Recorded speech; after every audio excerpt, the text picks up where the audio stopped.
Então, tudo isso que a JJ orientou e proporcionou no passado foi fundamental para onde eu consegui resultados nesse ano. Boa noite, Paulo, tudo bem? Boa noite, Eduardo. E aí, tudo certo, cara? Tudo certo? Beleza, então, vou começar, cara, primeiro te agradecer muito aí pela participação, você poder contar um pouquinho aí da sua história no ano passado, como é que você conseguiu aí seu sucesso nas provas de residência. E para começar, cara, eu queria que você se apresentasse. Qual faculdade, onde você fez faculdade, quando é que você se formou, para qual especialidade você prestou prova, dá aquela introduçãozinha aí para eu te conhecer um pouco melhor. Beleza. Então, aí, Eduardo, eu sou o Paulo, certo? Eu me formei na UES em 2019 e eu trabalhei um ano, que foi o ano da minha preparação, né? O ano 2020, que foi quando eu prestei provas para radiologia, aí eu também fiz prova para clínica médica e para anestésia. Eu trabalhei durante o ano 2020, mas pensando no controlar minha carga horária, né? Tentar conciliar os estudos com a preparação para a prova. E foi também o ano que eu decidi ingressar na JJ, né? Que eu não tinha participado da turma em 2019, que tinha conhecido já em 2019, mas só escutando de alguns colegas, ou então mesmo de propagandas no Instagram, vendo sobre métodos de estudos e etc. E decidi ingressar em 2020, né? Eu sempre tive dúvida, né, em relação à escolha da prova de residência, a escolha da especialidade, tanto foi uma coisa que eu fui vendo ao longo de 2020, mas eu acabei fazendo radiologia. Hoje eu faço radiologia aqui na USP São Paulo, né? Boa. Já 6 meses, né? Então você formou em 2019, foi em qual faculdade mesmo? Desculpa, eu não entendi, Paulo. Foi da UES, Universidade Estadual do Ceará. Universidade Estadual do Ceará. E aí em 2019 você fez prova de residência no final? Não cheguei a fazer prova. Não Não fez cheguei a fazer prova. prova. Não tinha feito uma boa preparação em 2019. Assim, eu cheguei a ler alguns conteúdos por fora, tentando pegar mais aquele estudo leitura, né? Que você tenta ler os conteúdos, mas eu vi que não foi eficaz e eu acabei dedicando a preparação para 2020. Mas você estava fazendo algum curso ou estava estudando por conta própria mesmo? Eu fiz um curso, cheguei a fazer uma preparação. No começo, eu tentei fazer uma preparação mais naquele estilo. Vou ler todas as apostilas, vou tentar resolver o que tem que ser visto aqui em aulas, mas é aquele estudo que eu acabei me esgotando a agosto, praticamente eu já não conseguia mais fazer mais nada e eu vi que minha preparação estava aquém da maioria que estava continuando e persistindo em questões e etc. Eu acabei desistindo da preparação e decidi focar em 2020, né? Foi o ano que eu consegui.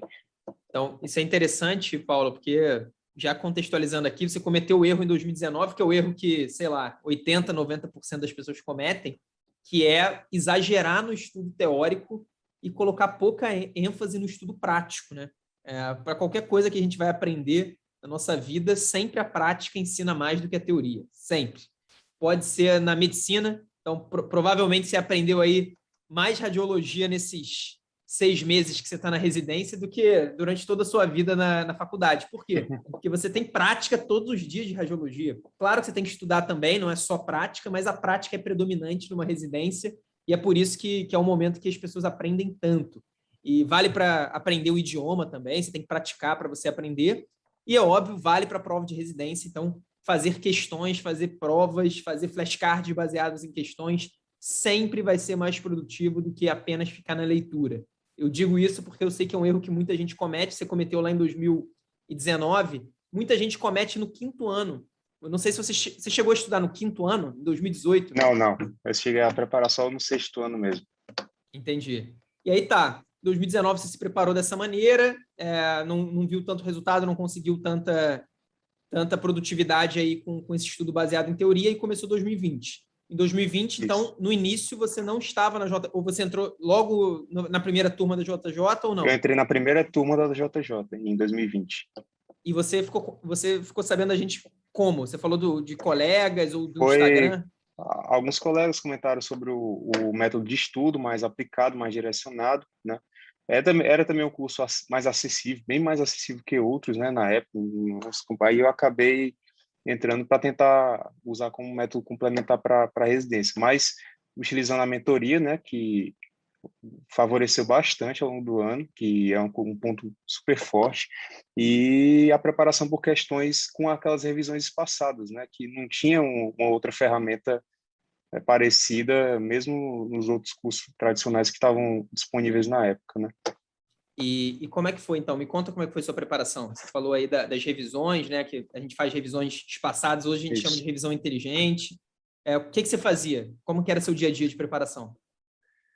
Então, eu fazia dois cursos, né? Eu fiz um grande curso e usei a JJ como eu usei como um método aplicado para eu poder fazer essas revisões e poder como se fosse uma soma, mas eu sabia que aquilo era fundamental durante a preparação do ano, né? Aquela aplicação de questões, as revisões, aquilo tudo que eu estava fazendo ao longo do ano. Eu separava bem minha semana, então meu cronograma era semanal. E o intuito era que, mesmo que eu não conseguisse pegar a teoria, que eu conseguisse fazer todas aquelas questões que estavam programadas no aplicativo, né, para serem feitas durante a semana, né? Então, isso, eu acho que essa consistência, né, que era o que todas as semanas a gente comentava, né, no grupo sobre a importância da consistência, e até o meio do ano também, quando a gente começava a comentar que as pessoas começavam a falhar, que realmente é difícil manter aquilo, e eu tentava manter aquela consistência, né, do ano todo.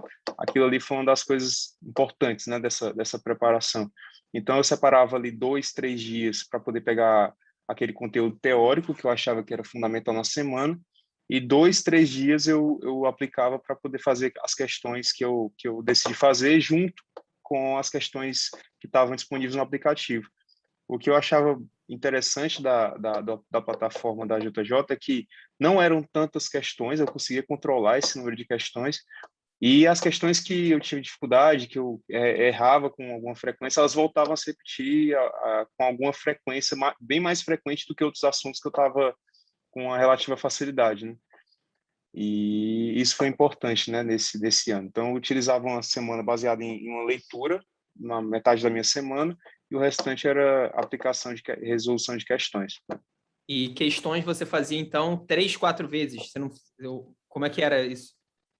Eu fazia as questões uns 3, 4 dias da semana, eu separava para fazer todas aquelas questões, né? Eu aplicava, eu resolvia as questões, as principais, que eram os blocos das apostilas do curso complementar que eu fazia, e o restante do dia, quando eu terminava aquele conteúdo teórico que eu achava que era importante, eu ia resolvendo as questões da JJ e ajudava também nessa revisão dos conteúdos que eu estava aplicando na plataforma. E você fazia flashcards? Não cheguei a fazer flashcards. Não Eu fazia cheguei a conversar flashcard. com muitos amigos, sobre isso. Muitos usavam, mas eu não funcionou tão bem no meu método. Eu acho que eu pegava muito bem, assim, naquele estudo inicial, né, que a gente fez em relação a qual o seu método de aprendizado. Eu pegava muita coisa em aula, então eu achava que uma leitura um pouco mais focada e resolver mais questões é o que acrescentava mais no meu estudo, sabe? Entendi. Não, cada um, claro, tem sua maneira de aprender. Você é um dos primeiros alunos, se não for o primeiro ex-aluno do ano passado. Eu tenho conversado com vários que tiveram grandes resultados que não fazia flashcard. Os Mas aí, flashcards. a maioria dos que conseguem resultado acaba fazendo. E, cara, você lembra quanto é que você estava tirando no início, logo que você entrou na JJ, no início do ano? Como é que estava o seu desempenho na época? O primeiro simulado da JJ, que foi já com a primeira turma, né? Eu acho que eu fiz 61 questões, 60, ou um pouco menos que isso, talvez. Acho que foram 58, 60 questões, mais ou menos. Entendi. Estava numa faixa ali acima da média. No início, as pessoas normalmente tiram ali entre 45% e 50%, mas ainda uma nota mediana, uma nota longe aí de ser suficiente para você acabar sendo aprovado onde você foi. E, cara, então entendi mais ou menos como foi sua preparação. Chegando nas provas, quais provas você fez? Como é que foram seus resultados? Conta aí para mim E foi só para radiologia no final ou acabou misturando? Pronto, então, eu fiz prova no Unificado do Ceará, que é a SURSE, né? Que é uma prova bem difícil, né? Tem preparações específicas, algumas pessoas comentam, Mas eu nunca parti da premissa de fazer uma preparação específica. Eu seguia bem aquele método, né? A gente discutia bastante lá. Tem que fazer uma preparação geral e lá mais para o final fazer uma preparação mais específica. Então, fiz a SURSE, que é a Unificado do Ceará, fiz a Unifesp e a prova da USP, né? Eu não cheguei a prestar a prova da USP Ribeirão, porque eu acabei já tinha o resultado das que eu mais tinha interesse, mais antecipadamente, acabei assumindo a residência antes de fazer a prova, né? E eu fiz para a SUS, eu botei clínica médica e anestésia, né? E consegui bons resultados para as duas, consegui ser aprovado na primeira lista. E na USP São Paulo e na Unifesp eu fiz para radiologia. Eu já estava meio que caminhando, já bem mais decidido na minha especialidade, mas para o final do ano. A prova da Unificado foi a primeira que eu fiz, depois veio a da USP, né, da Unifesp, desculpa, e lá no final do ano, que foi, na verdade, dia 3 de janeiro, foi a prova da USP 2020, né? Ou Entendi. 3 de janeiro de 2021, né, no caso, 3 né, que de... foi a prova de 2020, por Foi esse ano a causa prova, da cara. Foi lá, pandemia. lá no início, mas foi esse Impressionante. ano. E quanto é que você tirou nessas provas? Você lembra? Pronto, lembro. Estava vendo isso antes de conversar. Na primeira prova, que foi a da SUSI, eu fiz 75, né? Que é uma média boa para a prova do unificado. Eu sabia que ia dar certo, mas não era uma posição que eu achava que, pela preparação que a gente discutia bastante, né? Os 80%, que era o nosso foco, que era aquela garantia. E eu sabia também que eu ia precisar de um resultado mais assim, mais além para poder conseguir resultado no final do ano, nas provas da USP. Foi assim, foi um salto, né? Eu achei que no final do ano eu tinha que chegar bem mais preparado na prova da USP para conseguir um bom resultado, mas já foi um bom resultado, né? Foi um bom resultado. Foi. A prova do SURSE é uma prova complicada e do ano passado também foi uma prova difícil. Você deve ter visto aí, com certeza você conseguiria, não sei se escolher qualquer lugar, mas conseguiria uma grande colocação aí para clínica anestésio, né, que você botou, que você falou. Isso. Aí na prova da Unifesp eu já tinha feito uma preparação específica, foquei bastante em questões, como estava sendo orientado já na mentoria, já naquela parte final do ano, e fiz 79, se eu não me engano, na prova da Unifesp, certo? E continuei estudando, mas eu acho que cada prova, eu acho que soma bastante. Eu acho que se eu tivesse que dar uma dica para alguns colegas que querem fazer prova esse ano, cometer até com alguns outros colegas, façam mais de uma prova, né? Isso é importantíssimo, né? O Com crescimento que certeza. você tem entre uma prova e outra e as revisões que você vai fazendo até chegar na última prova, talvez a última prova que você vai fazer é a prova que você realmente, da instituição que você quer entrar. Então, essa preparação até chegar nela é fundamental, né? Você sentir a prova, você sentir o clima daquele Concordo processo totalmente. é fundamental. Aí na USP, que foi a penúltima prova, né? Depois da prova da USP, ainda teve a segunda fase da Unifesp, né? Eu fiz 82 na prova que foi 120 questões, e 83, aliás. E foi o suficiente para entrar também na lista, na primeira lista, já antes da entrevista, que foi a segunda fase, né? Então, Entendi. foi um crescente. Eu acho que desde a minha preparação em novembro, quando foi a primeira prova, até chegar na prova da USP, foi um crescente e toda essa sensação, vou fazer prova, vai ser mais uma prova, tem mais preparação pela frente, e não deixar, né, eu tirei um bom resultado, então tá tudo resolvido. Não, sempre aquele foco na próxima prova foi fundamental para esse resultado final na prova da USP também. Isso que você falou é muito legal, porque eu tenho conversado agora bastante com os alunos, e uma coisa que a gente já observa há muito tempo, e você é um exemplo disso, é que a reta final é um momento de muita evolução. Por vários motivos, né? Porque primeiro que a gente está mais motivado, a gente está mais ligado na preparação, a gente já estudou e já revisou para caramba, a gente já fez prova para caramba, então a gente já sabe. E o outro motivo é isso que você está falando. A gente vai melhorando à medida que a gente vai fazendo prova. A primeira prova normalmente é a pior. Claro que às vezes acontece de encaixar, né? Vem a prova com os assuntos que você sabia, você se dá bem logo de primeira, mas normalmente é a prova que a gente ainda está meio se acostumando e às vezes a pessoa, se ela se desmotiva com uma nota ruim, acaba não acontecendo uma aprovação, você aí na sua terceira, você acabou mirando aí e conseguindo uma vaga, você acabaria sendo aprovado em todas, provavelmente. mas de qualquer jeito, assim, para fechar com chave de ouro na USP, né? Era a sua prioritária mesmo? Era a minha prioritária, sim. Era prioritária. Todas as que eu fiz era a prioritária, assim, a primeira fase já foi animadora, né, o resultado, então você já vai bem mais tranquilo para a segunda fase. Então, esse resultado na teórica é fundamental, né? O que a gente conversava, né? Uma preocupação muito grande que eu tinha era em relação à multimídia, a segunda fase, a entrevista, mas quem consegue definir bem um resultado na primeira fase já vai muito bem para a segunda e consegue tirar, assim, um bom peso já na segunda fase, né? Apesar de que alguns processos, a segunda fase, por exemplo, na Unifesp, como foi na multimídia, né, que a gente também discutiu muito naquele final do ano, na preparação específica, pesa bastante, mas na maioria das provas, por exemplo, unificados, e também na USP, a primeira fase nesse ano foi fundamental, né? A primeira fase ela é muito decisiva porque, primeiro, que ela te leva para a segunda fase, né? Sem ela, você nem na segunda fase chega. Então, a pessoa às vezes está preocupada com a segunda fase antes de estar muito bem preparada para a primeira fase. Isso, para mim, é um péssimo negócio, é uma coisa bem ruim. E segundo, que eu acho muito importante, tanto para uma prova multimídia quanto para a prova prática, o conteúdo teórico ele é fundamental. Se você não tiver bem na teoria, você não consegue fazer uma boa prova prática. E você também não consegue fazer uma boa prova multimídia. Então, é uma premissa para você se dar bem na prova prática ou na prova multimídia, é você ter a capacidade de se dar muito bem na prova teórica. Então, além dela, normalmente vale 50%, aí tem 40% para a prova prática, 10% para entrevista, a maioria faz isso quando tem duas fases, pelo menos pré-pandemia, né? Vamos ver como é que vai ser a partir de agora.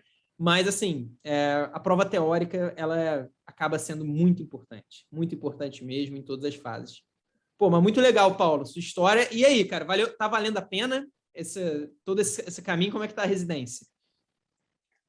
A residência da USP é muito boa, né? Tem muitos serviços, é muito ampla, né? Então, para quem tem a oportunidade de fazer residência aqui, é uma grande oportunidade, né? Porque acaba que você tem um volume de pacientes muito grande, né? Você tem muitos exames, você acaba tendo retorno de casos, o sistema funciona muito bem no hospital, então o paciente tem exames desde 2009, 2005, você consegue ver exames anteriores do paciente de longa data, então acaba que é uma residência que você tem um grande aprendizado já durante os 3 anos da residência, que você tem outras oportunidades nas subespecialidades também, que na radiologia são bem amplas, né? Sim. Então, para quem tem o desejo de fazer uma residência com a oportunidade de fazer já uma sub, já dentro do próprio hospital de residência, é uma excelente oportunidade, certo? E a radiologia é muito, assim, para quem gosta, é muito legal, né? Então, se a pessoa tem alguma dúvida, tem a oportunidade de estagiar e ver como é que funciona a rotina de um radiologista. Isso aí também foi uma coisa que a gente pesou muito. Eu pesei muito também na escolha da especialidade, né? A rotina da especialidade, não só aquela coisa, né?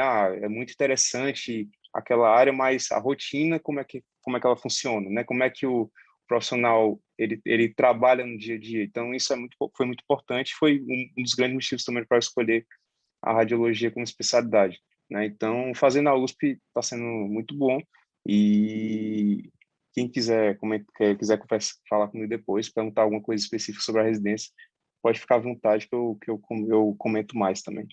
Pô, que legal, Paulo. Valeu aí pela disponibilidade. É sempre uma coisa que o pessoal quer saber muito. Eu não lembro agora, teve um aluno, um ex-aluno que eu conversei que passou na USP. Agora eu não lembro se foi clínica ou rádio. Tem O outra. João Vitor, É o João João Vitor, Vitor. o João fez preparação exclusiva pela JJ, conversei com ele também. E antes de Eu, falar, inclusive, com você, eu falei com ele também, ele tá super bem também, o João, ele fez a preparação exclusiva pela JJ, né, com toda a preparação, usando os flashcards e tudo, até comentei com ele, e tá super bem também agora na radiologia, e gosto também da que nossa área. legal, cara. Eu achava que era radiologia, mas eu estava na dúvida se era clínica ou rádio, mas é rádio mesmo. Legal, Rádio cara. mesmo. Estamos com várias pessoas aí na USP, não só em radiologia, mas muito legal ver essa galera crescendo. E tomara que ano que vem seja R2 aí de mais uma galera em rádio na USP, que é sempre uma instituição que muita gente quer, uma especialidade difícil, né, de passar, não é fácil, mas, cara, uma especialidade que eu acho bem interessante também. Paulo, muito obrigado, cara, pelo seu tempo aí. Desejo todo sucesso para você na radiologia e na USP. Tudo de bom, cara. Muito obrigado mesmo. Queria agradecer, Eduardo, a preparação ano passado, todas as orientações de mentoria, a hora certa de começar a resolver questões de provas antigas, as provas na íntegra que a gente conversava, os simulados que acrescentaram bastante, a preparação que foi realmente focada em questões que é realmente fundamental. Então, tudo isso que a JJ orientou e proporcionou ano passado foi fundamental para onde eu consegui resultados nesse ano, né? Então, agradecer aí e deixar aí um salve pessoal da JJ e boa preparação para o pessoal aí. Valeu, Paulo. Muito obrigado, cara. Um abraço. Valeu, obrigado. Valeu, cara.